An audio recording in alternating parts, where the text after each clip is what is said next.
Hello, everybody. Thank you for coming. My name is Estella Inda, and I'm SJSU librarian. This year's Black History Month marks the 100th year commemoration of Black History Week, honoring its origins and evolution into what is now recognized as Black History Month. Join the SJSU King Library and the Black Leadership Opportunity Center to celebrate this year as we honor the historical milestones, cultural achievements, and ongoing contributions of the African Americans, highlighting evolution and impact of the Black history observance over the past century. I now would like to introduce my Chandris Watkins from SJSU's Black Leadership Opportunity Center, the BLOC.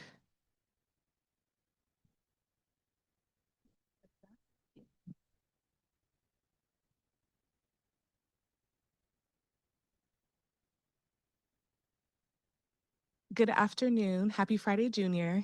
As Estella mentioned, I'm Chandris, and I lead our Black Leadership and Opportunity Center, which is a cultural resource center here on campus. We like to think of it as a home away from home for our students and really just give them a place where they can succeed not only academically, but also holistically. So for those of you who are physically here, those of you who will be joining us, and those of you online, thank you. We're going to transition so you can learn more about the Black Leadership Kitchen Cabinet. So as we do that, I have the pleasure of introducing Sean over here to my left.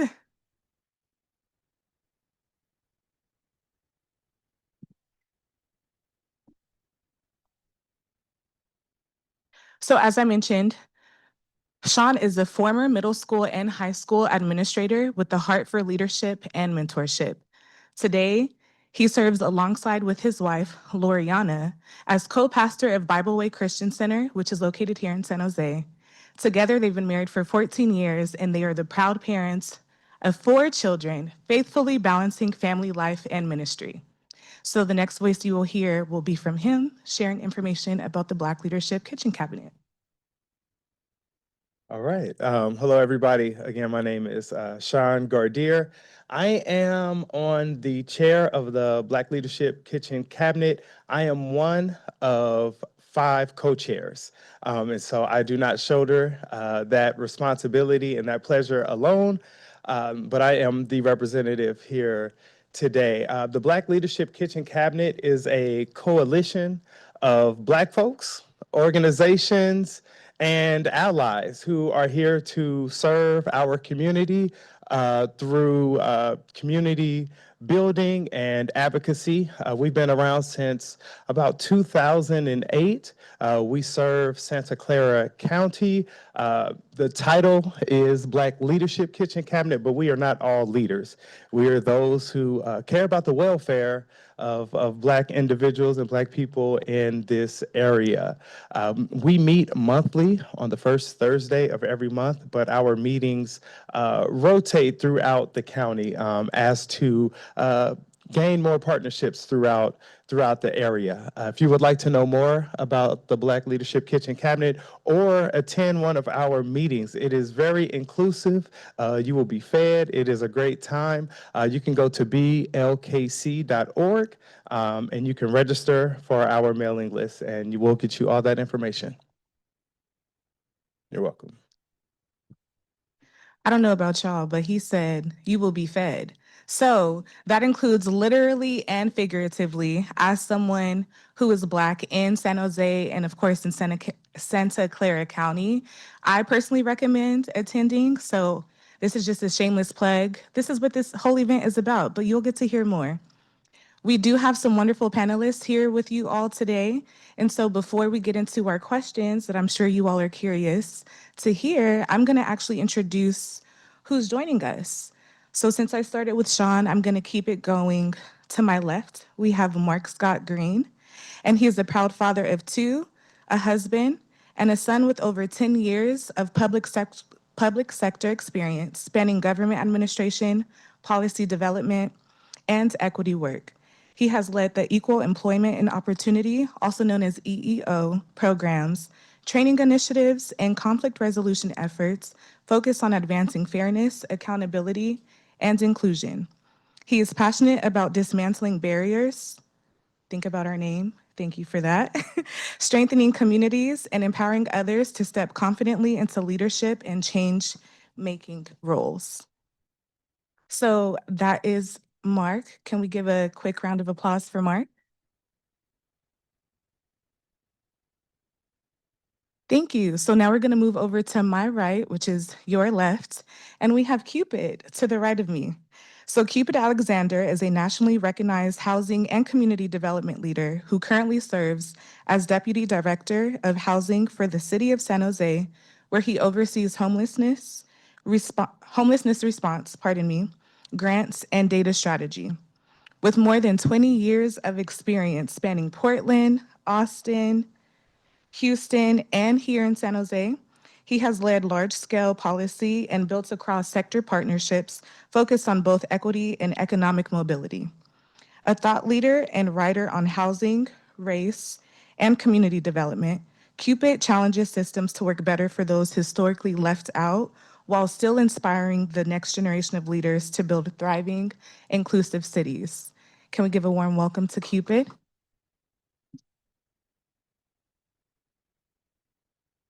And last but certainly not least, I'm excited to introduce Victoria. She is an alum. I just want to say I lead our Black graduation that's here on campus.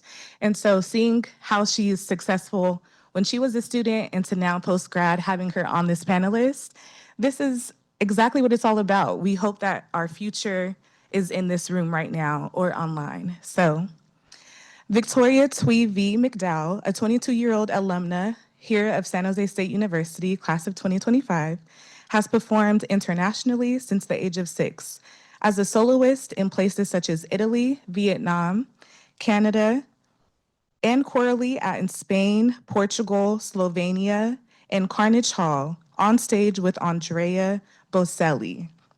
She is widely recognized for her national anthem performances for the San Francisco 49ers, Golden State Warriors, San Jose Sharks, as well as the numerous civic events earning her the title, the voice of the capital of Silicon Valley. From the San Jose Mayor and City Council, since graduating, she continues to perform internationally while teaching. She teaches voice, serving as a section leader at Los Altos Church, and is debuting in opera San Jose this spring. She has previously worked in public policy and community relations for elected officials, including Mayor Matt Mahan, Senator Dave Cortese, Supervisor Cindy Chavez, and is currently the Community Outreach Coordinator and Interim Staff Assistant and caseworker for the U.S. Congressman Sam Liccardo. Thank you. That was a lot. So we have some wonderful panelists who are here, and we were intentional with who we wanted to bring in front of you all today because they all have unique gifts and different things that they could offer. So let's jump straight into it.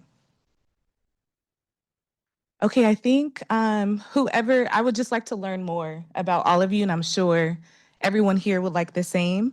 So may you just share what career you're in and what inspired you to share, what inspired you to pick that particular career? And this can go for anyone because I think this is something we all should know. Okay, you know what, Mark, I'm gonna go to you. Not a problem. Can everyone hear me okay? All right. Thank you again for having me. My name is Mark Green.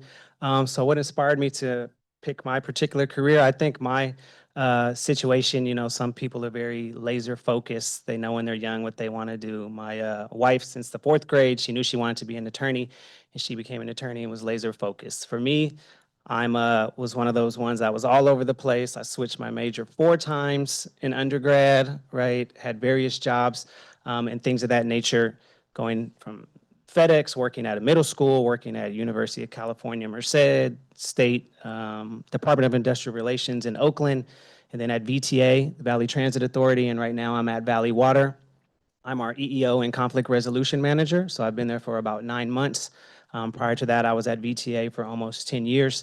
But getting into the equity space, it really just was built up over time, right? I had various jobs where, as I said, I hopped around, but it was always something of interest to me, right? Wanting to work with kids. So I worked at the middle school, right? I didn't know what I wanted to do. I just know what I enjoyed at the time, right? I didn't know 10 years from now where I want to be or things like that. So for me, I tried to build in every job, was building from the previous job some transferable skills and things of that nature, right? And then I went to law school, so I had that sort of background, got into the investigative side of things at VTA. And from there, I was exposed to a lot in the civil rights space, not just doing internal investigations, but doing a lot in the ADA space, Americans with Disabilities Act, right? Making sure things in the community are accessible, from light rail to things at the bus stops, ramps, curb slopes, all these sorts of things. Language services, translations within our community. And it really just opened my eyes to a lot. So I'm not going to say from a young age I knew this is where I wanted to be, but focusing on aspects of things that I liked really opened my eyes to a lot. And then once I got in this space, this is where I wanted to stay. And this is where I've been for, again, over 10 plus years. So that's how I kind of found my way. I hopped around a lot. Some may be laser focused, which is great, but it's also okay at the end of the day too, to just focus on what you enjoy and know that, be confident that things will work themselves out for you.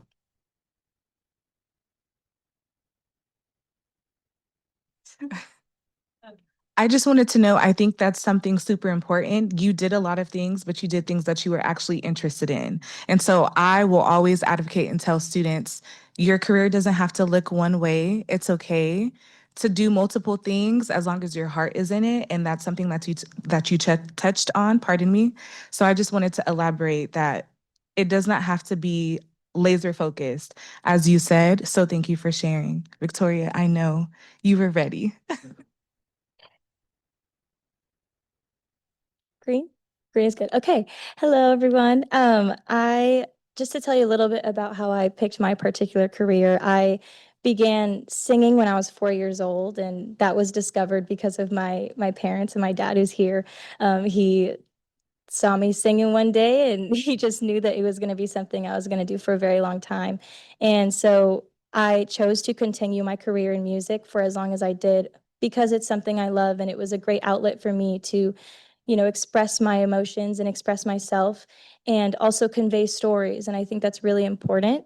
And what I realized as I went along in my career was that the stuff that I liked to do when it came to music was related a lot to other fields of work that I was interested in. So I always wanted to be a doctor. That was my dream ever since I was 4 years old as well.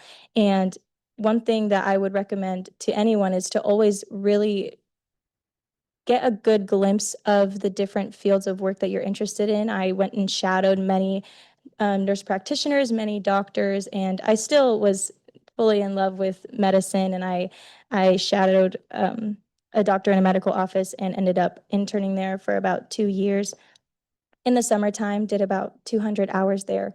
But I once I got to college and I ended up getting into college via music on full scholarship, that's when my career path kind of shifted, and because that wasn't my original plan. But as I continued to work in music at school, I realized that I could transition into other fields and still make the impact I was hoping to make in medicine. So that's when I started to look at law and public service. And so I began working for the various elected officials that my Chandras had shared earlier. And I really fell in love with being able to help people in different ways. I feel like, especially in the public service and political sector, you're helping make changes in government that will affect generations to come. And I think that's really important. And making those changes and causing that impact is something that I try to do in music as well. And now I teach voice, and I try to always convey to my students that it's important to use your voice and not try to mold it into a voice that you think you should have or other people say you should have or expect of you. And so in terms of my selected careers, I just decided to do anything that I could do to continue to impact my community and be involved with my community. So Thank you for sharing, Victoria. Cupid, do you mind sharing why you are doing the work that you do and what allows you to continue doing that day in and day out. That's so ethereal. Like, why are we here? What are we here to do? First of all, thank you all for being here, number one. Number two, about me, I don't think it's so much that I chose the position versus this type of work choosing me. Let me explain. So growing up, I was in some of the communities many of you are in, and I kept wondering why they were designed the way they were. Why the sidewalks ended, why the parks weren't open, why my grandmother had to go across 4 lanes of intercity highway to get to the park. And I didn't know anyone who knew anything about that space. So the whole time in my life, my whole intent was figuring out how to bring resources to low resource communities, because everyone I knew was working 2, 3, 4, 5, 6 jobs, if that was even possible. That is what initiated my drive towards understanding and being in spaces where I can learn about systems and changes, because these systems aren't neutral.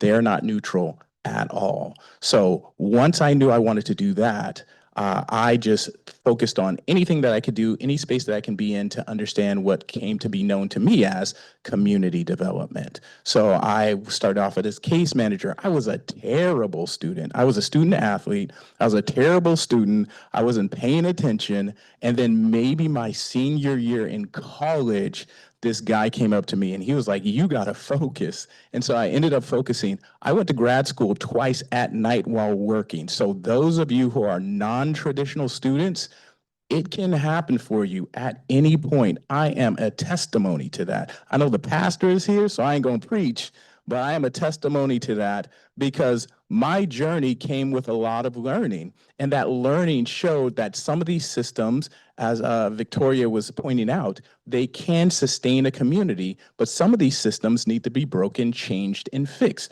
They were never intended for the outcome, and even as you look at them, they can't produce the outcomes that you need at all. So over the course of my journey, I went from being a case manager at a housing authority for about 10 years to working at a redevelopment agency. So it's really looking at financial resources that shift funding so things can be built. I then ended up working for a mayor as a senior policy advisor, and I'm from Portland, Oregon, for about 3.5 years, and he promoted me to director. From there, it was just a shot up. But just that first 3 lines that I talked about was about 18 years of work. So that I just encompassed was 18 years of work, including going to school at night, going to school on Saturdays, taking non-traditional programs, getting a master's in public administration, getting a graduate degree in real estate development. It created this baseline, but the one thing that I took from that is constantly work on improving yourself and building your skill base. Universities like this, excellent for it. Connecting to people like this, excellent for it. Being in groups, volunteering, anything that you can get. Long story short, I ended up going from there. I was a director in a small city. Then I was recruited to Austin, Texas, where I was the assistant director of housing and planning. I was then recruited to Houston, Texas, where I was at before here. I was a chief operating officer for the Houston Housing Authority. But all of these systems that we're talking about, and even the work that I do right now, is taking municipal crowd-funded money, that's called taxes, and reinvested right. Let's call it what it is. We're crowdfunding individualized financial resources, and we're deciding where it's going to go, or where it's not going to go. And then the people who sometimes get the benefits are those who understand what can be bent and what can be broken and what can be fixed. So with that, I'll kind of pass it on, but that's kind of my leadership journey. I know we have the pastor to my left, but we appreciate your testimony. So thank you. If you want to bless us, Pastor, let us know why you chose the field that you're in. All right. So similar to my brother Cupid, I'll vacillate between what I consider my 2 careers. So I do serve currently as a pastor. This is not something that I saw myself in my entire life.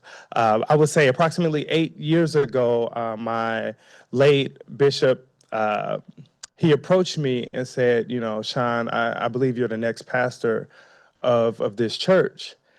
And I was serving as the youth pastor for 10 years. So it wasn't a random ask, but I told him, no, sir. I'm in a career and I love my career. I was an administrator of a local high school here in San Jose. And so for 5 years, I denied that calling. And so 3 years ago, God impressed upon my heart that no, it's you. And so my wife and I stepped into that role. But as an administrator, growing up in Richmond, California, I got into a lot of trouble. I went to 4 different high schools, one of which was a continuation school. I had to go to night school to graduate. I wasn't on track to graduate at all, so much so that my mom wouldn't allow me to invite anyone to my high school graduation because she didn't believe that I was actually going to graduate. And I said, well, Mom, I'm going to the rehearsals. They're calling my name. I think I made it. But yeah, she wasn't convinced. She was there, obviously, but I wasn't able to invite anyone else. But so that's how I grew up. And so coming to college, through sports, like, you know what, I'm gonna be a probation officer. And a lot of brothers I knew, especially here in Santa Clara County, were probation officers. So it was seamless, like, okay, I'm gonna be a probation officer. I'm going to support those who find themselves in the system, help them get out and change the trajectory of their lives. And then something dawned on me, and that was, why don't you take a more proactive approach? Because sometimes we get in the system, it is really difficult to get out, get them before they get into the system. And so that's when I switched into education. And so I said, if I can catch them, if I could see them, prior to them really getting involved in the system, if I can help change their lives and mold them and mentor them, that would be the best and most effective way to make change. And so I went into education. And so that's how I ended up choosing to be a teacher and administrator and all of that. I think all of you emphasized some unique set of skills that you have, and I want to highlight Cupid actually mentioned he didn't choose his career chose him. And I heard something similar in what Sean just mentioned. It's having that discernment and recognizing even though you're doing something, you could still see yourself doing something else. And so I want to take the time to ask each of you what unique skill set or really is something that's just advantageous that helps you stand out in your field, because none of us are doing something where we are the only ones. People don't do it like us because we do have that unique skill set. But can anyone just highlight something that you feel like helps you stand out a little bit more that's tailored specifically to who you are? If you don't mind, I'll start with that one. I'm insanely curious, and all of this is a made-up construct. Let me explain that so I don't sound like I'm in the Matrix or something like that. So all of these systems can change. Wealth can be created in a matter of a change of a tweet that lets you know that all of these things can be influenced in different ways. I stay curious within that system. The other thing is that I try not to be transactional. These are relational things. In our society, in the way that it's structured and set up, you can inherit wealth, you can inherit poverty, you can inherit these things. And a lot of that is passed on and then cultivated with relationships, whether we like it or not. Some people view it a little bit differently. I understand that. But one of the things that I found for spaces of success are where you can understand where there are opportunities for your curiosity to create something that is of value to someone else or even to yourself. And I found that to be highly beneficial for me in the work that I do. And it's one of the skill sets and one of the things, and I'll stop here. It's one of the things that I appreciate is just being continuously curious about what I do, who I interact with, and then not being transactional, knowing that the same people I might pass going on the left might be on my right. I'm gonna need you tomorrow in the morning, even though I don't need you today, and I constantly want to respect and engage and appreciate and observe your energy and presence.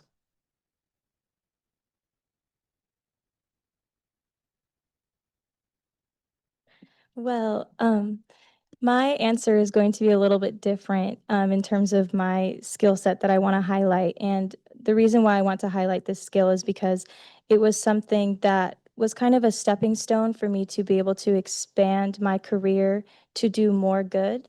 And so for me, I am bilingual. I am fluent in Vietnamese, speaking, reading, and writing. I am half Vietnamese. And my career specifically as a community outreach coordinator, they were looking for someone to advocate specifically to the Vietnamese community. And because I was able to speak the language and I was fluent, I was definitely standing out among the candidates, and especially as probably the youngest candidate that they had, I think it was something that made me stand out. And I remember when I got a phone call at 9 p.m. from someone that was kind of just checking to make sure that I was actually fluent because they didn't believe me, called my dad one night and said, "Hey, I know Victoria had applied to this position. Does she speak Vietnamese?" And he said, "Here you go, pass the phone over to me." And I just said, "Hello, how are you?" And he was blown away.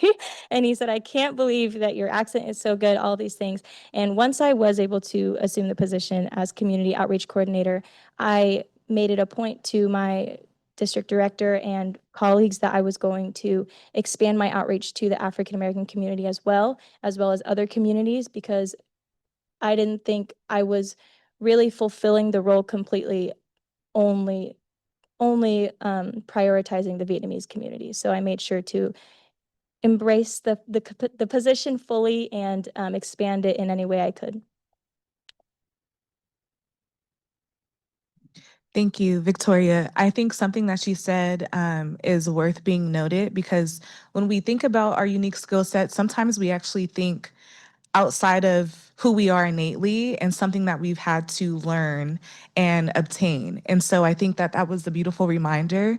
Who you are within itself usually positions you to stand out already. And sometimes you don't have to look externally. You just have to remind yourself, this is who I am and this is what makes me unique. So I love that we had two different examples of not necessarily something external, but two different ways to navigate your explicit skills.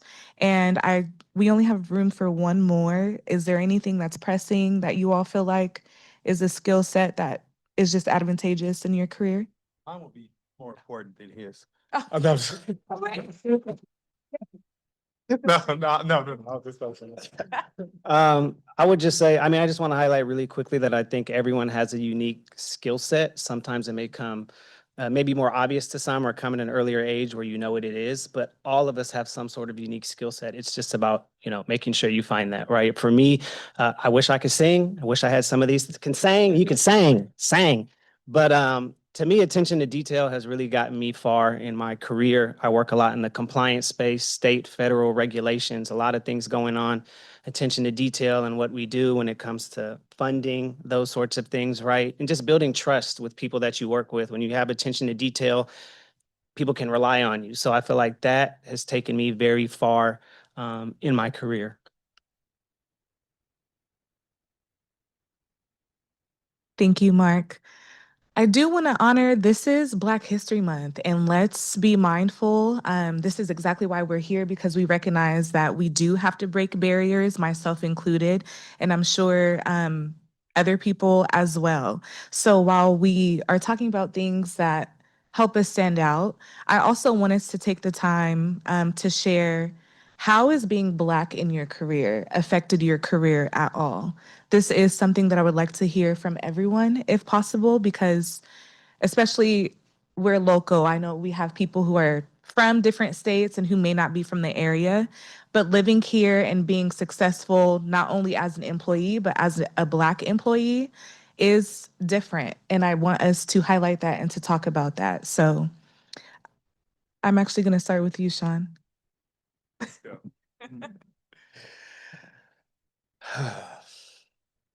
I thought about this one, and I'll just jump right in, because I want to talk about something that's more universal, rather than talk about something that's specific to what I do, and then something that we can actually address, right? Because obviously there are systems of oppression and things of that nature.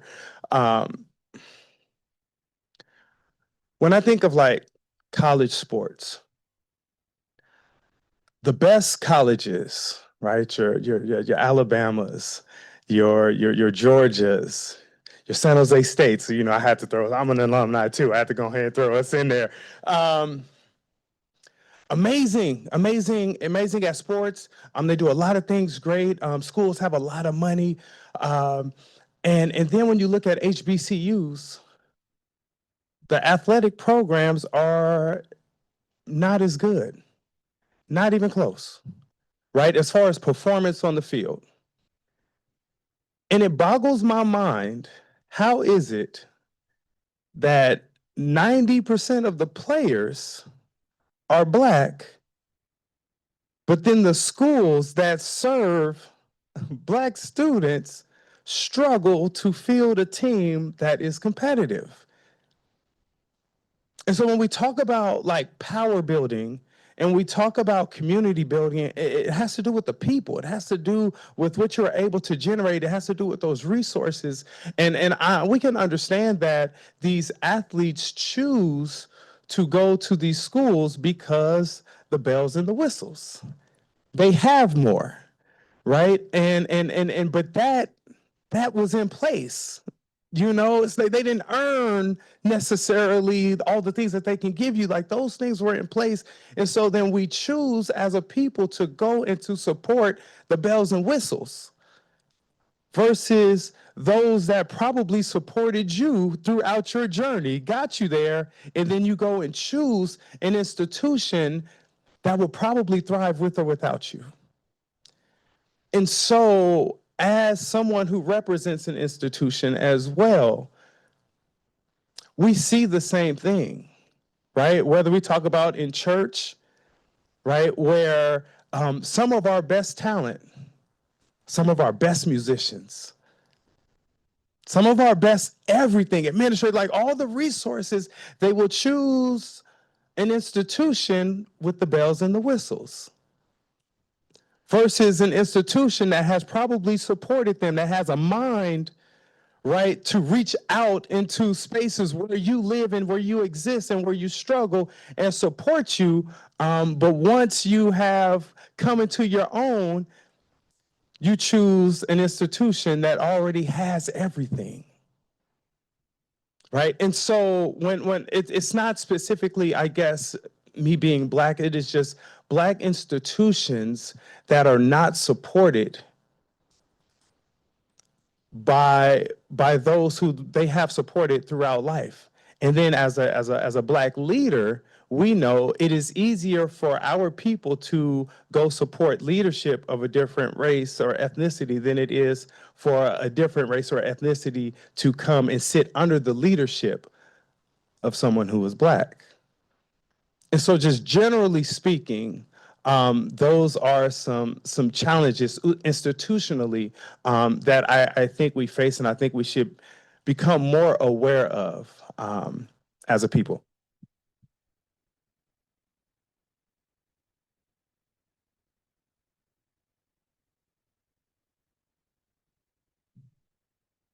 So we heard how Victoria was able to use her identity as a benefit, which is absolutely beautiful. And sometimes that can be seen as a hindrance, as you didn't actually mention it as a hindrance, but it could be seen as a hindrance. And so I think it's important to note the two because, again, we are exactly who we're supposed to be. And I think even entering into the professional field, whatever field that may be, you have to remind yourself of who you are and why you're choosing that. And so you spoke to supporting those who support us, but it not always being reciprocal. And that is, it's powerful when you think of it that way. Everything doesn't need to be reciprocated, of course, because that's just not how life is. But when it comes to being Black in our chosen fields, Cupid, I'm actually led to ask you because you have worked with the public sector and you've had so many different trajectories. How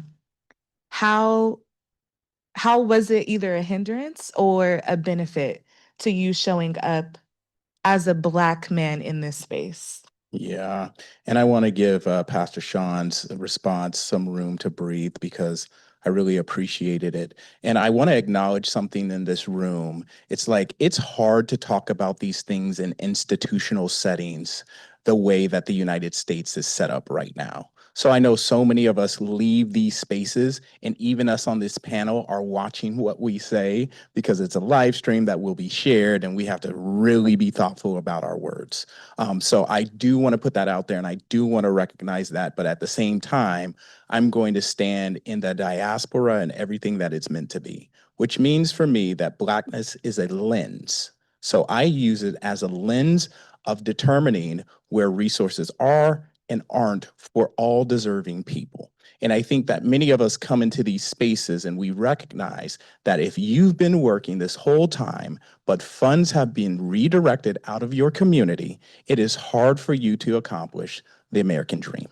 And that is not something that is controversial. This is well known. If you look at in the work that we do, Santa Clara County, City of San Jose, I focus on City of San Jose, there is an overrepresentation of individuals who are under-resourced that happen to be African American within the city, well over their percentage of individuals who are here. So 3% of those who are within the City of San Jose are African American.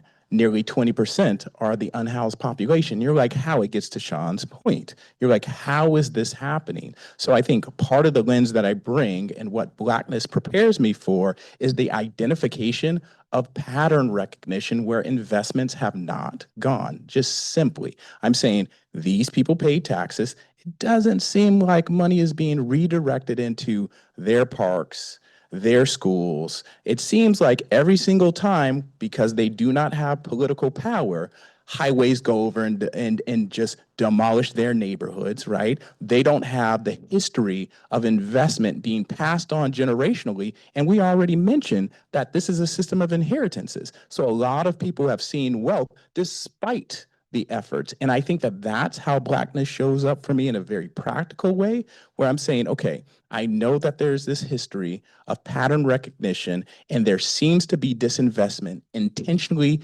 triggered towards certain communities. I can identify that because I know what that community feels like. I know what it looks like. I've worked in those communities. I love people in those communities, and I know what we're looking for. So I think in a very practical way, that's kind of how it shows up for me.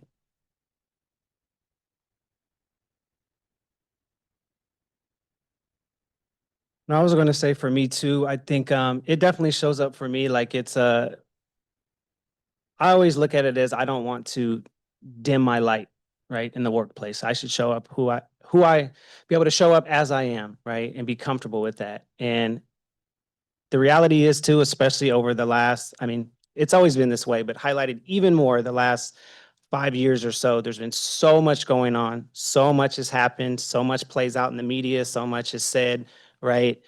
And we still have to show up to work, right? And act professional in these spaces and still get our jobs done, right? So for me to minimize these things it's hard for me to do, right? So it's very intentional. I'm very aware of it on a daily basis, right? Being in a management role, there's been many times in my career, I may be the only person in the room that looks like me, or maybe one of a couple of people, right? If at all. So it's being intentional to show up in spaces like this and,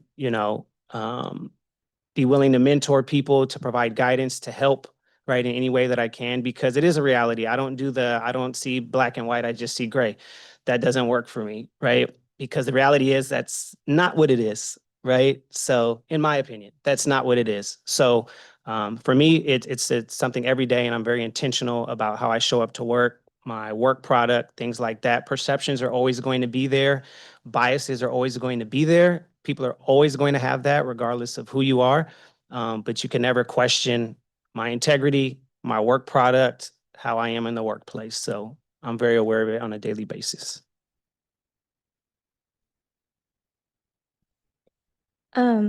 This kind of touches on what Pastor Sean was talking about when it comes to being in an institution. For me, growing up, I grew up in Los Gatos, so I was the only Black person along with my brother. And at our school, the percentage of Black people was 0.01, and I did not fit in that category. I was in 2 or more races, which was 2%. And as I kind of grew up and got to college, I realized that there was so much more diversity, right? And I do want to say I'm very grateful to my parents because they sacrificed a lot for us to grow up in Los Gatos just so that we could have a better education. And that literally that basically outlines the disparities that Pastor Sean was touching on, because why is that the better institution or the better education, if that makes sense. And so I think after growing into my career and being the only Black and the only Vietnamese person in my office currently, I think the main way it's impacted my career is credibility, because a lot of times I feel like I have to show up even more than everyone else because I'm already seen as less than, if that makes sense. And so when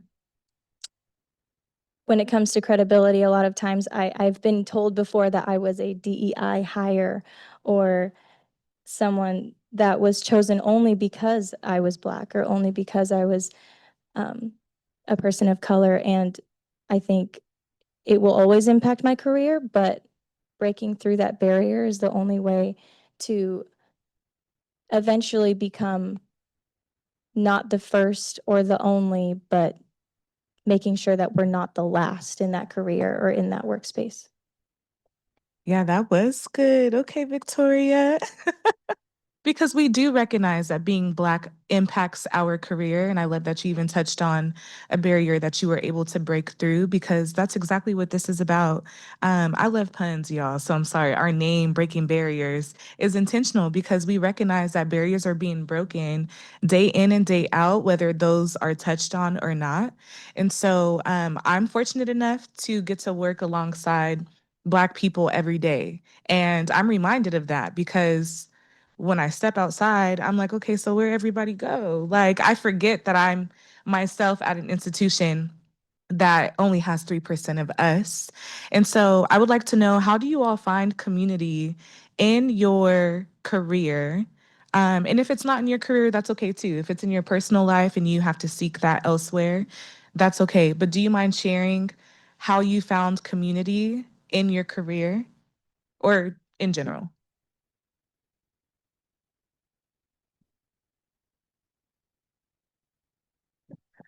I can break the ice because this is easy for me. I'll be short.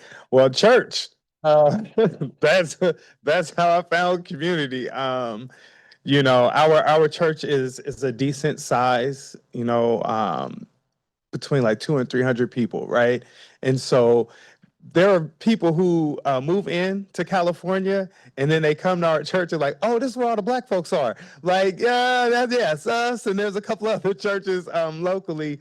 But that's where particularly if you are Black in San Jose, Silicon Valley, it's like church. Like that's probably where you're gonna find it, or sports programs with your kids you may see. But as far as like a dense population of people that may look like you, church is where I found it. And also, at San Jose State, we had a strong pocket when I went here. So school and church were where I found community.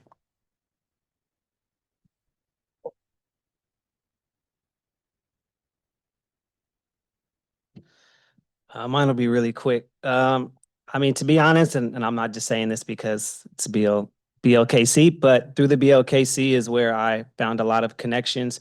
I'm from Oakland, California, not too far from here, but when I moved out here, I didn't know anybody. So whenever I wanted to hang out, do things, with people like me, I would go back home, kick it with my friends back home.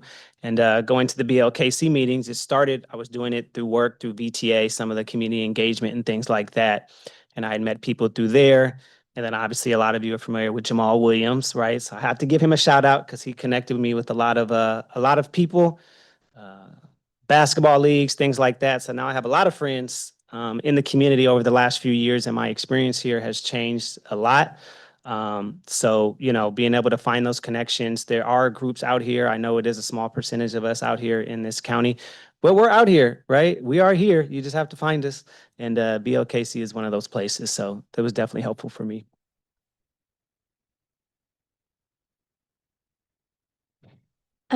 So for me, finding community really was something that was a little difficult growing up in Los Gatos, and that was something my parents thought was very important. So my dad made sure that my brother and I were both in Vietnamese school. I graduated out of the Green Scholars Program. I competed not internationally. I competed nationally with the NAACP AXO of Oakland, and that was how I was able to find community.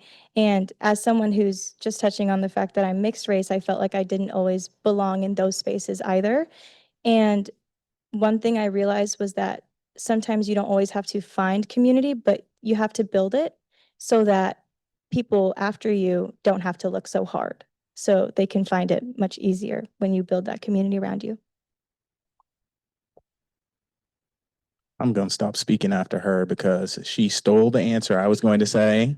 Right. So I think as someone who recently moved here from Houston, Texas, which was black, to an area that was more familiar to me because I wasn't from Texas, I'm from Oregon.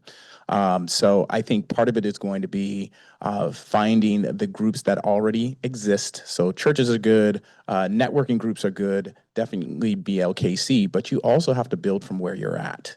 So that is building your own community, putting yourself out there. And I know that's a little bit uncomfortable for us because we're very aware of our social presence. So it's how do you get into spaces where you might have to like lean forward a little bit and build some non-traditional connections.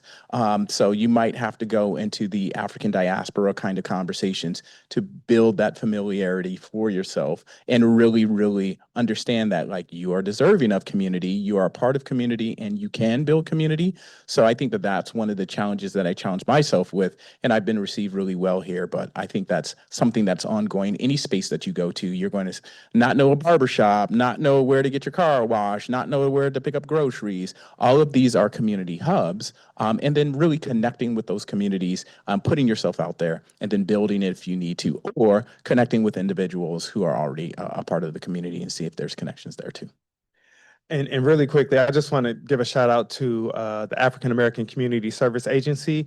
That's a great agency to connect with and build community. And Ujima Adult and Family Health Services is another one. And so if you are looking for a community, those are some other great opportunities here in San Jose for you to get connected. That was beautiful. What a little shameless plug. We actually connect often with both of the organizations that you just mentioned, and I do love that they're so tapped in with us. So just to add to that, I know you're an alum. I'm also an alum, and this is for students ultimately. So the agency is actually ran by an alum, and I think that that's beautiful because how many people have a nonprofit in the same city that they're going to school specifically to support them? And because it's ran by an alum, of course, he's so intentional with connecting to our students. So yes, thank you for saying that. And Ujima, Brother Malcolm is also an alum of SJSU. So we are everywhere. And that's exactly why this is so important to network and to find your community, or either to build where you are, because something that I have to remind myself often is I belong here and I have something to offer. That is an affirmation that I affirm myself with day in and day out, because I refuse to allow any negative thought to consume my mind longer than it needs to. I do recognize that it's going to happen. And so I hope that that affirmation encourages you all, because little reminders are needed along the way.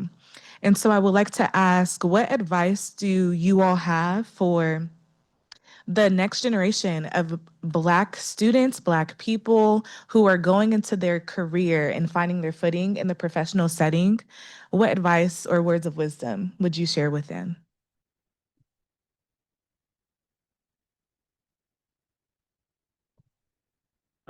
So I would say before even your professional footing, you have to find your personal footing, right? And so I'm very big on positive affirmations and building confidence in yourself. So even with my son, right, he's 5 years old, we say, I'm smart, I'm kind, I'm strong, I'm brave, I'm happy. We do it every single morning, right? Just to try to have him hear these positive thoughts, and then we talk about what those things mean. So I think just for one, you have to start with that foundation, right? That confidence, because the reality is in your personal space, in the workspace, right?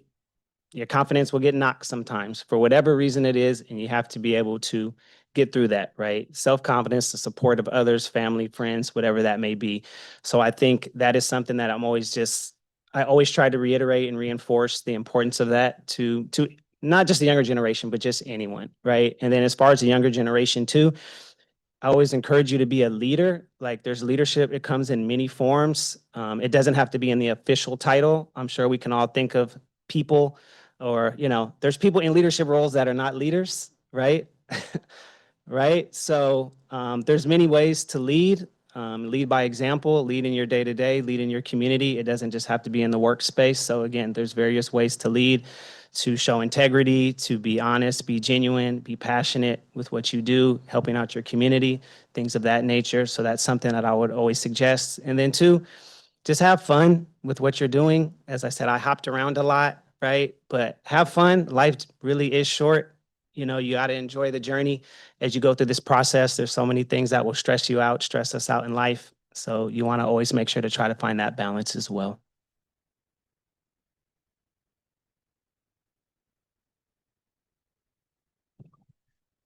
I was afraid you're gonna take my answer. That's I was. I said I saw the hamster running. Okay, here's the life hack to the young people. Find a mentor. Find a mentor in whatever you're doing, whatever class you're in, whatever career you're trying to get into. Find someone who has already done it. Find someone who has the possibility of bringing you up as far as your understanding and as far as promotion. And because when they are your mentor, now there's a level of accountability and an intentionality on you succeeding.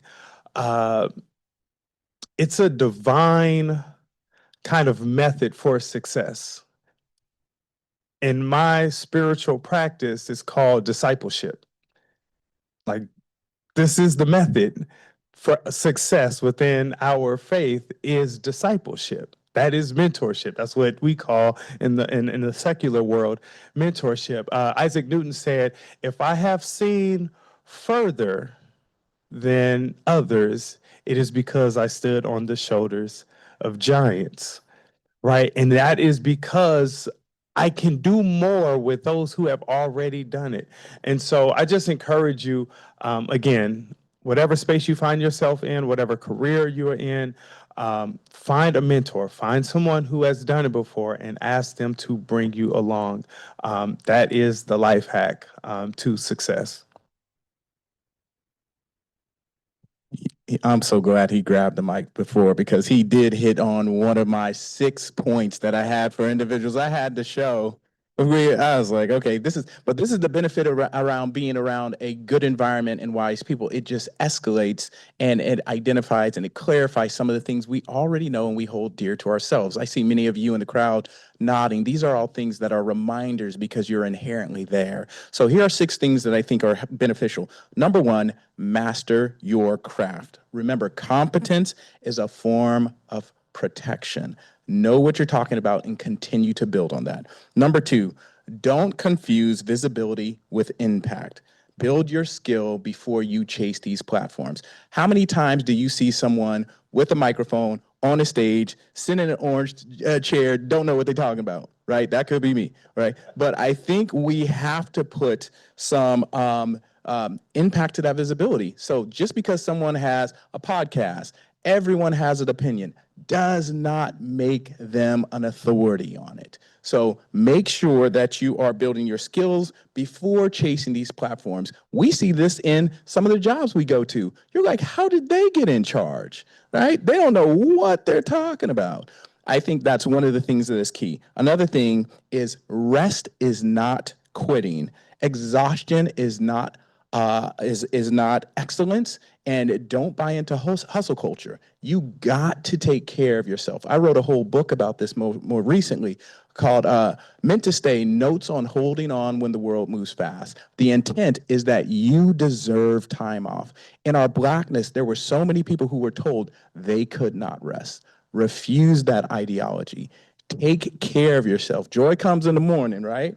So it's like, it is important for you to treat yourself like an athlete. Take care of yourself. Number 4, your presence in rooms is not accidental. You are part of a long continuum. We need you here. We need you healthy. We need you ready. So all the youth, all those who are entering into the education field later in life, we need you. So remember, your presence is intentional, not accidental. 2 more, build wealth, build networks, and build your options. Make sure you're consistently networking with people and building your network. The final one I had on here, Pastor Sean already hit. Find mentors, but also study systems. Understand how decisions are made. It is hard to impact systems if you do not understand what the intent of the system is and how it works is, even if it's for your exclusion. And one thing I just always remember, it's something my grandmother, when she was alive, would tell me. She said, our ancestors survived. We are called to design. So don't just enter these systems, but help reshape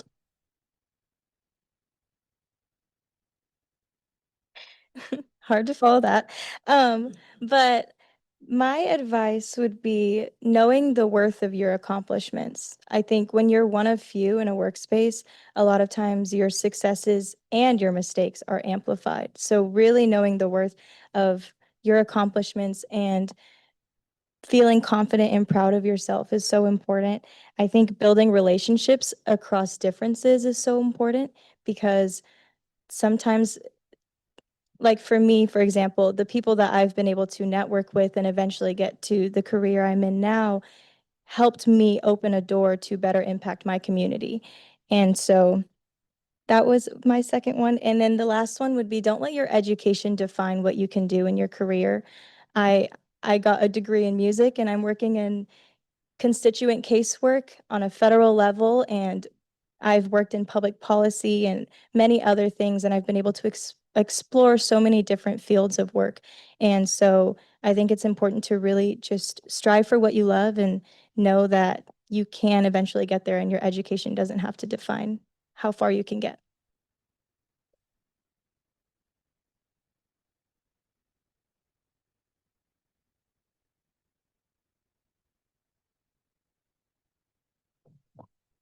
Can you all hear me? Okay, beautiful. We are in the Silicon Valley, so pardon um, the little tech issue, but you all dropped some gems. And I feel like, Cupid, you might actually have a little calling because you keep referencing Pastor Sean, but you're saying a lot of things that I think just resonate and they hit different. So thank you for sharing all 6 of those points because I feel like every last one of them are so necessary. And we know these are not new skills or new things that you all are hearing for the first time. It's really just a reminder that you already know this. And sometimes it's okay to remind yourself.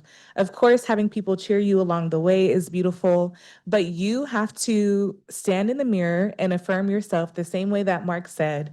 I'd like to think that I encouraged you because I started off with affirmations, but do what you have to do. Look at yourself in the mirror. Remind yourself of who you are. And we actually also say there's an African philosophy that's Ubuntu, and it's I am because we are. And it's bigger than just you. Those giants whose shoulders you're standing on, that Pastor Sean referenced, that is so key because the hope is for you all to become a giant so that you could be a mentor to the next generation. And so we're grateful that you all decided to share space with us today. Thank you for taking time out of your schedules because I was reading for a while when I was reading those bios. So you could be anywhere, but we are absolutely grateful you're here. And we want to invite you all to just network and to like mingle because we have them here and now is the opportunity to just take advantage and to have conversations. So let's go ahead and transition. Oh, yes, I'm so sorry. I asked all of my questions, but I'm sure you all have questions. Forgive me. If anyone has questions, we are definitely willing to take questions from the audience. We have a microphone, so if you raise your hand, we can go ahead and walk it over to you. Hi, my name is Daiki Guerrero. I'm the digital and data literacy librarian here at San Jose State University.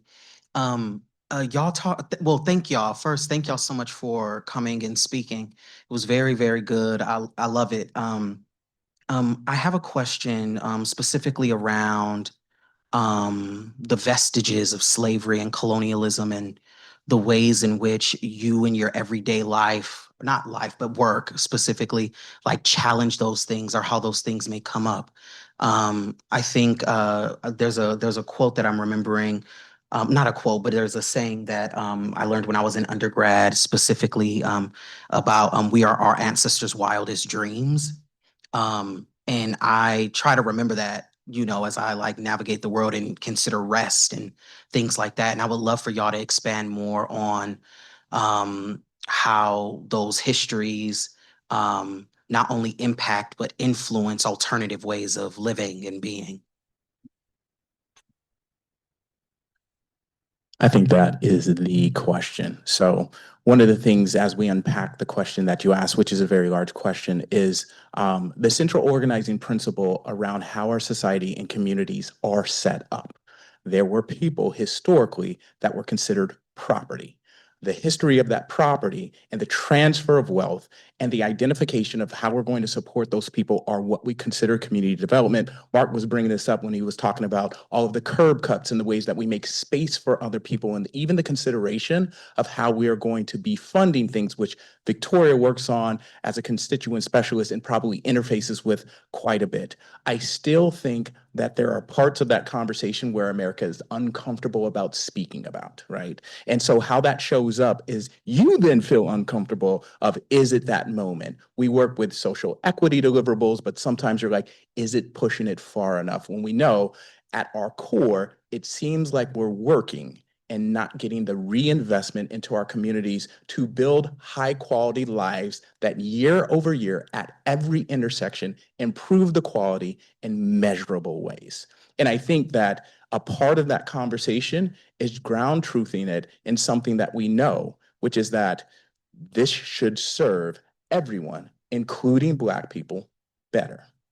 And so I think that we are still grappling and feeling what we do with that. And there's so many people in so many spaces that are looking at transportation and education and resource development and access to clean water. And, you know, anytime you can still determine how long someone is going to live by their zip code, there is a problem there. And the vestiges that you mentioned is the intent where these systems weren't supposed to serve certain people.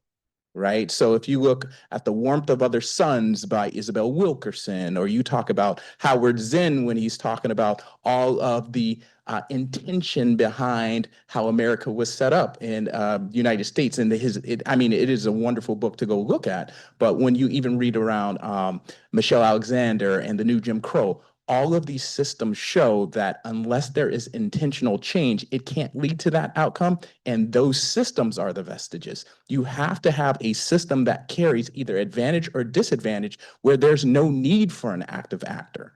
And I think that that's what we're discussing and talking about. That's a very big, very, very big question. But that's my first attempt to saying it's a part of the central organizing principle around that. And we're also working to like redirect a lot of that energy so it serves in very practical ways the people's quality of life. What we can't get caught up in is great words with no implementation plan, no strategy plan. We're not supporting our leaders. We're not highlighting our youth. We're not putting Victoria in a space where we can support her. We're not supporting Pastor Sean. We're not supporting our friends at VTA. We have to do the things that allow our communities to thrive, because the intent behind the principle was to not provide resources.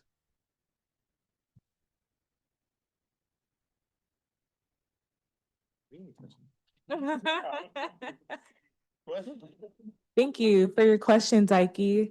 Does anyone else have a question that they would like to ask our panelists? So, okay, I see Sean back there. Hi. Thank you for joining us. Thank you. Thank each of you all. I'm Sean Fletcher. I'm a professor here. I'm also an alum. Shout out to my alums up there. All right. Blue gold. So my question around, and you all touched on the value of mentorship. and I'm going to try to position this to where hopefully it makes sense. So, what is your advice? And we have a lot of students here who are first generation. They don't have models.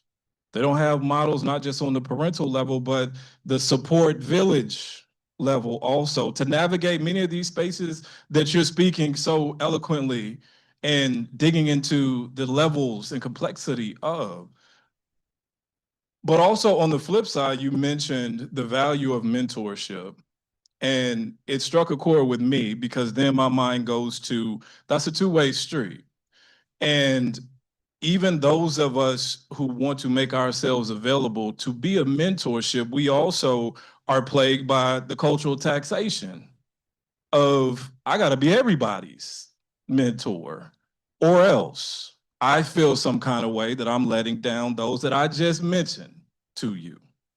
So while this may seem like it's tying your hands behind your back, taking mentorship off the table, what is your advice to that student who's watching this, who says, I can't find a mentor? What do I do to prepare myself for these spaces and to successfully navigate these spaces and even have the mindset to move into these spaces without having models? Because I'm first generation.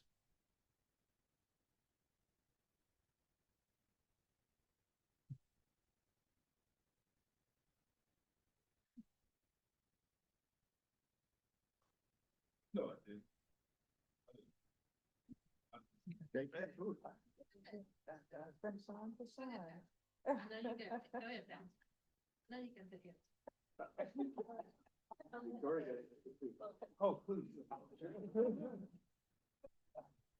I'm just going to very lightly touch on that because the first thing that came to mind for me is that I feel like I'm very lucky to be growing up in this generation where everything is so accessible now, like in terms of social media and the internet and even places like this, the library, right? Where you can learn so much about um, ways for you to better ways for you to step into that mindset that you were explaining. And so I think like he had mentioned, building your knowledge around that, it really helps. But of course, this is a very loaded question. And I think, um, yeah, I think technology was kind of the first thing that came to mind for me. But of course, that's not always accessible to everyone, right? And so finding organizations that help out with people that don't have um, those resources as accessible to them, like the AACSA or BLKC, those are ways to better connect with people in your community. And I think too, earlier I mentioned building relationships across differences, because I've had mentors that didn't look like me and I honestly had to educate them in some ways as well. And so I think there's ways to find mentorship in many different people. It doesn't always have to be someone within your community or someone that looks like you. Teachers at school and various people, they can definitely work as mentors in your life and help guide you. Great question, brother. And unfortunately, good mentorship is scarce, right? And when you have that capacity, then you are often pulled on in several ways and by several people, and it can be challenging. There's a saying that we're all familiar with, which is you are always interviewing. And I think that mindset and that preparation, right? Because sometimes there won't be someone that you have recognized that can mentor you or that has the capacity to take you on. But if you have a mind that I am preparing myself at all times and I'm always interviewing because I will catch somebody's eye through my excellence, through my performance, through my attention to detail. Somebody's going to see me and I'm going to prepare that way. And every time I step out, right, my light is going to shine. And either someone will see it in you and they will know that there's a direction that they can help take you to the next level, or you will morph into that which you lack or that which you could not find yourself. And then you will become that for somebody else. Like you have prepared in such a way that you are now the mentor, right? You've transformed into that thing that you needed, and now go back and be that for somebody, right? And so I would prepare, I would just prepare in that way with that mindset that I'm gonna shine, that I'm gonna excel, that I'm gonna be great. And nine, I don't want to put a fraction on it because I don't really know, but there's a good chance somebody will see that. And if not, the worst case scenario, you become that amazing person for somebody else. Let me add to what Pastor Sean was saying, because I was that student. So going to a PWI, not knowing anyone, being a first generation college student, and everything that he was saying is true. For me, I was told this: you need three things in life. You need a mentor, you need a contemporary, and you need a mentee.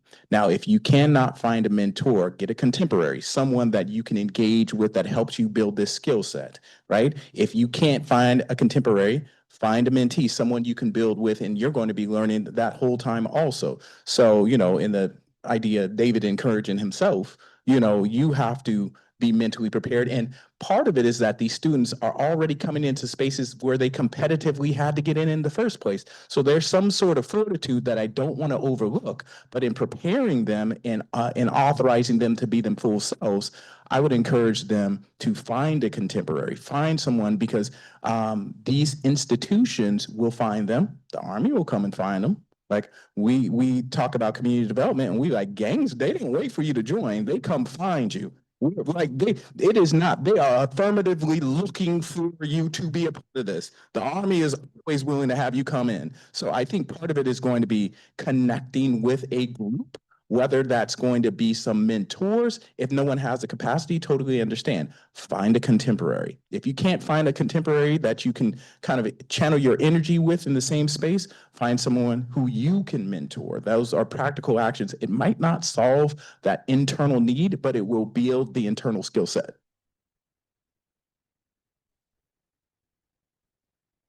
I was just going to add really quickly too. I also think it's on us as mentors to also have our own connection and network, to make ourselves stronger as a unit, as a resource. Maybe you don't have the capacity as a mentor, but you can bring that student into this space where they can connect with another mentor, Those sorts of things. And also student to student, accountability for ourselves and others. I'm a very firm believer in that. When I was an undergrad, I went to St. Mary's College in Moraga, which is a small school, a very small Black population. And my first week there, I didn't know anybody. And one of the Black students, 2 years older than me, said, hey, in the cafeteria, hey, Black man, you, no lie, you, come here. There's not too many of us here. We need to stick together.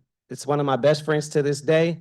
It's in my wedding, He made that connection. I wasn't going to be the one, to do that. He made that connection at the time for me. So I think that's also important as well. Not everybody's outgoing. Not everybody's going to feel comfortable speaking up, attending networking events, especially if you're in a new space, especially if you're in a new school, you don't know anybody, So we need to look out for each other as mentors as well as students as well. I just want to I was just going to lightly highlight what you said about finding a mentee. I think I've learned so much from my students with the questions that they bring to me.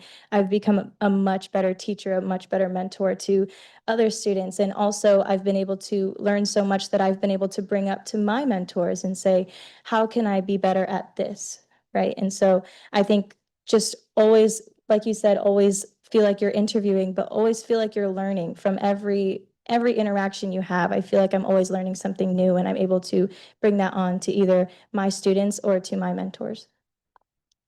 And what you guys said as far as the contemporary really has inspired me to share this. And since we book dropping, that's my brother. These are all my people. So excuse me if I can be kind of casual up here.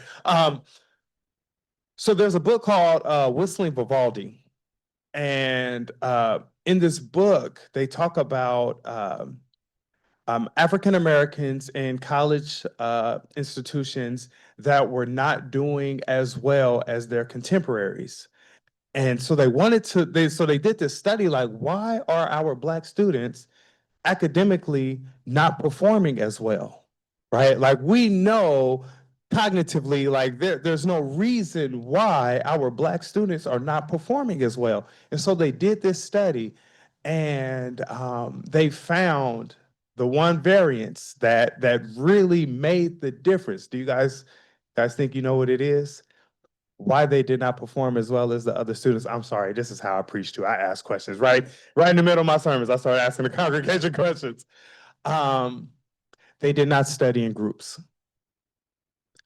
That was the biggest differentiating factor on why, and they just they had this insecurity about asking each other for support. It was they grew up conditioned like, hey, you got to do it on your own. You've already been conditioned to not be supported by your peers. I don't know if you've ever been in a group taking a test, but as a Black man, I've had a lot of people cover their tests while we're taking the test. So I'm always kind of felt like, okay, it's me against the test, right? Where other ethnicities study in groups. They have 4 and 5 and 6 minds on a homework assignment. They have 4 or 5 and 6 minds on a project, where the African American students did not study in groups. They all, well, not all, obviously, but they studied in isolation and they studied by themselves. And so when we talk about this, the contemporaries, it is very important that we get outside of the mind of, I have to do this by myself or else I'm not good. Like, no, get in a group. Put 4, 5, 6 minds on that issue and tackle it together. You'll perform better overall. There's the old African proverb that says, if you want to go fast, go alone. If you want to go far, go together. I had one point in here and we were just laughing about it because I said, you don't have to carry everything alone. We move forward collectively. I don't have nothing to say, but you're not going to just keep saying the last word. So I think this is a beautiful reminder of lifting as we climb, because not only is it important to have a mentor, it's important to be mentored and to serve as a mentor to mentees and then a contemporary. And so no matter what walk of life, sometimes we do have to be that person who was in your wedding to say, hey, Black man, that's actually something that I do. If y'all have seen me on campus, I will literally say, hello, beautiful Black man or beautiful Black woman, because I see you. It's one thing to be seen, but it's another thing to feel seen. And so put yourself in those uncomfortable situations, especially if you don't have a mentor or if you don't even know where to start. So I'm grateful that you all dropped those gems of how important it is to have a mentor. But for those students who may be a little bit more shy, who may be uncomfortable, that's a barrier that you just have to grow through, because it's okay to ask for help. And I know that we're not always taught that, but it's about encouraging each other along the way. And so another African proverb is, well, actually, I don't know if this is an African proverb, but I'm thinking of lifting as you climb. And so no matter where you are, please lift as you climb. And I also know that we're being live streamed. So I want to know, and we're virtual. Do we have virtual questions? Okay, so far none. Okay. Is there anyone else who may have a question? Nina, was that your hand? Yeah. Didn't mean to put you on the spot. I saw your hand movement. Hello. Hi, everyone. My name is Nina Chong. I serve as Assistant Director for Community and Government Relations for the Office of the President. I had the pleasure of attending a couple BLKC meetings, and I served as a representative for Assembly Member Gail Pellerin. And something that was so beautiful that I observed just as a listener in the space was how so many key community leaders and nonprofits gathered in the space to really talk and have a main mission. And a lot of times at a university, at a higher education institution, it's very natural for us to work in silos. It's very natural for us to kind of do our own thing, control our own project. But the ultimate goal of our university is to advance the success for students.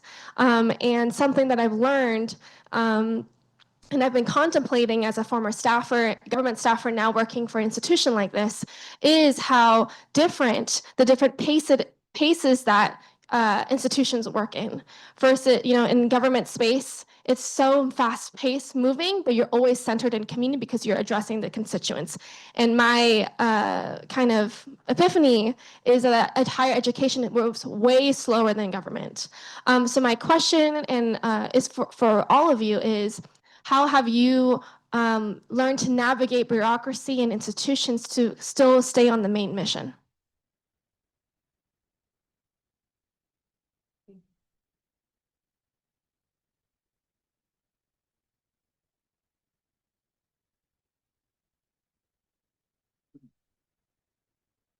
I know, so my answer won't get taken by these brilliant panelists. That was a big question. I think one of the things that I recognize in governance is it's a system of organization, and politics and policies are just a system of organizing how we're going to deliver something, but it is not the something. So I think that one of the things is that in the pace of governance, sometimes it's at the pace of the community, and in the institutional settings, it is also at the pace of the communities, and the communities' intents and focuses are going to be a little bit different. So when you're working in a governance entity, it's for all of those who are within a jurisdictional boundaries. And I'm going to say this, regardless of their citizenship status. So it's for everyone who happens to be within a certain boundary, and you're trying to figure out solutions because these individuals are over here. Versus in an institutional setting, you have an identification of the individuals who are going to be a part of the institution, and then the impact of the institution on the community writ large. And I think those two separations create opportunities for you to understand the pace. So you were talking about pacing. How I've managed it is I go with something super simple, and I don't know if they do this at VTA, but it's usually budget cycles. You're asking, what can I do with the resources that I have within the time frame that I have to show that the collective investment that the community has put in our hands has been used to improve the quality of life? Very, very simple. I get nervous if I cannot show you all that I have taken your dollars and created more benefit from you than had existed the year before. And I do that in a yearly basis. That seems to be the pace that we go at, because I know that there are some things that are beyond my control. What happens at the federal level, beyond my control. It'll come down in the budget. They said, if you want to see any community members or any community's priorities, don't listen to what they say, look at their budget. Bottom line, look at their budget and it tells you what they prioritize. So in the spirit of that and separating the institution from the governance institution and talking about the pace, I pace it with the pace of money, just straight up. I want to see the budget. I want to know what the outcomes are. I want to know who's going to be affected. I want to know how this is going to affect upstream, downstream. I want to see the previous years. And I think in generating that energy, my central principle is this has to improve the life for people in measurable ways that I can tell my grandmother. She's not going to worry about the budget cycle. She's going to want to know, are things better or worse? How am I going to feel that? So in simplifying my response to you is that separating institution from governance, knowing that they are symbiotic, and also understanding that we have a certain amount of money that's collectively invested. Are we investing that wisely? And that includes in reinvesting in education, reinvesting in community services, and reinvesting in the things that people need within the jurisdictional boundary, AKA the space, regardless of who the people are. Because guess what? Guess who also don't care about where you come from? Taxes. You pay it on milk. That's a regressive tax. They're not like, oh, wait a second. No, you pay tax. You pay it on the milk. You pay it on the gas. And so it's that same energy that I keep and kind of separate that out.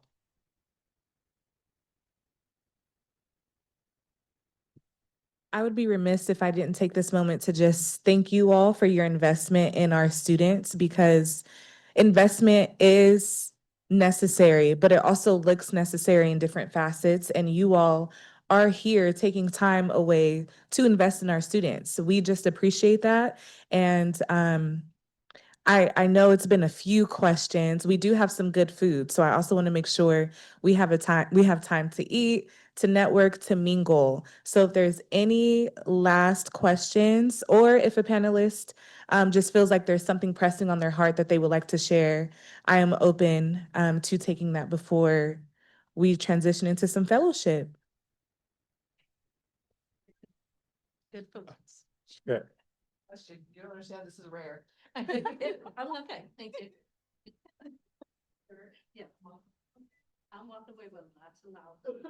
I am totally full. Don't need anything, I mean, I do need other stuff, but I'm very good. I'm just gonna share this because I don't know who the power brokers in the room might be. Cupid says something that is essential. Like when we're talking about navigating this space and like all of the noise, right? It's like you just have to keep it simple. When we talk about the mission and how we're going to address things, it's really keeping it simple. And you know, as a church, obviously there's going to be for us, there's practical and spiritual missions that we are on, right? Spiritually, we know what that looks like. Practically, it is the cries of the people. Like there's a lot of noise, there's a lot of stuff going on, there's a lot of people pulling at you. But if you keen your ears on the cries of the people, it will slow down everything else and give you a focus. And then I want to simplify it even more because it is not just the cries of the people, it is the cries of the people that are on the margins. We highly focus on the cries of the people that are on the margins, because if you address the cries of the people that are on the margins, you will make the whole society and you'll lift the whole society up.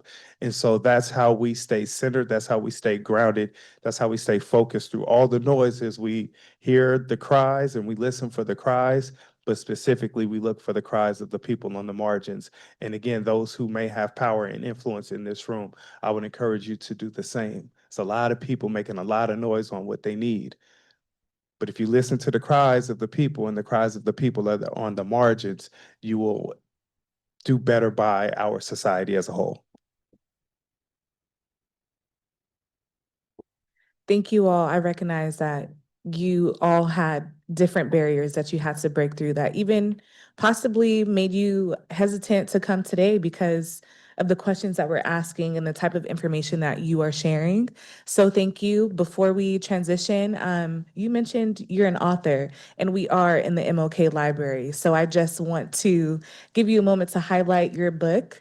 And also a reminder to our students, we have resources and we have access to so much knowledge, specifically here where we are physically located. Look, I will always take a moment to plug my book. Right. So it's called Meant to Stay, Notes on Holding On When the World Moves Fast. And how it came together was that for many, many years, I had written in a diary. I had written down stuff my grandmother had said, and I sent it to a friend of mine, and they said, I think you have a book here. And I was like, nobody's going to read it except for maybe my mom. And it ended up being a nice compository of thoughts, of sayings, of reflections, and it's been selling. So I've been asked to speak about it, but really it was centered on giving myself the permission to take a day off, to not buy into hustle culture, and reminding myself that I was meant for more than just working on this limited span of time that we have on this earth. I was meant to give, I was meant to love, I was meant to share. And so it's just a reminder because I think that's our shared humanity. So thank you for that.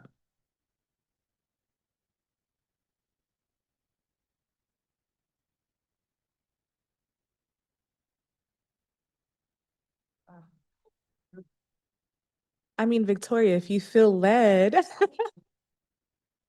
yes, or actually you speaking Vietnamese because you did touch on that. When I see you selfishly, I just enjoy your voice. And so if you feel led, we'll take a cute little line, but if not, we'll take a line in Vietnamese to close this out. Well, I do want to say I will be singing "Lift Every Voice and Sing" tonight for the San Jose Sharks game as they're highlighting Black History Month, and I will be doing the national anthem for Vietnamese Heritage Night coming up as well for the San Jose Sharks. But I guess I could do a little something. Let's see. And I will always love you. I will always love you. I will always love you.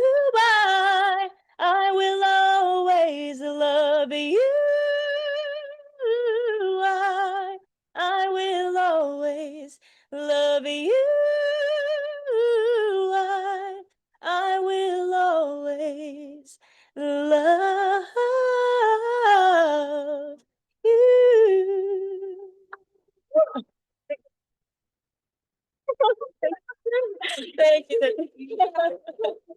But if you would like, please come to Opera San Jose La Traviata in the spring. I'll be debuting, which I'm very excited about as well. So, yeah. All right, I want to thank everybody. I especially want to thank our panel and our moderator. So if you could, one more time, please. This concludes our event. There's food, there's giveaways that we'll be giving away to those that are in person, and thank you for coming.